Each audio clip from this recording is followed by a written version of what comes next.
entrepreneurs, it is possible that school is not necessary.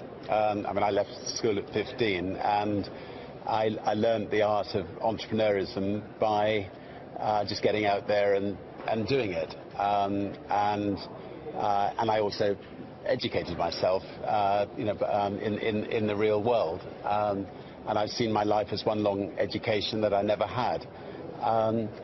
But I think that's for entrepreneurs. I think for obviously a lot of other professions, school can be quite useful, and universities can be quite useful. But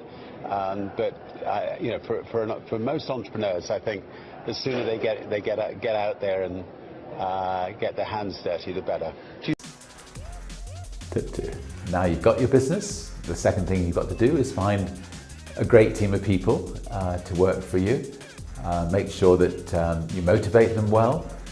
Make sure you look for the best in them. Make sure lots and lots of praise you lavish upon them. D is for delegation, and it's perhaps the most important bit of advice I can give to people who are setting up companies, or being entrepreneurial, running companies, or being managers in companies, is learn to delegate. Don't try to do it all yourself, and free yourself up to think about the bigger picture. So delegation, really important. If I hadn't learned to delegate, most Virgin companies wouldn't have existed today. By finding great people, by delegating to them, that's freed me up to look at Virgin Galactic, to look at Virgin Trains East Coast. So delegation is absolutely critical. Gives you that freedom to look after yourself, look after your family, and move your companies forward into new areas. To me, I've spent a lifetime creating things that hopefully I think can make a difference to other people's lives. Genuinely have never set about to sort of think of myself as a businessman. If I lost it all, I'm sure I'd want to carry on creating. Most of my time is now spent creating not-for-profit ventures like the Elders or the Carbon War Room, or Centre for Disease Control, or trying to protect species, and that's where I get my main satisfaction from. And somehow, even if I didn't have any money, I would do my best to continue to do that. Tip 5.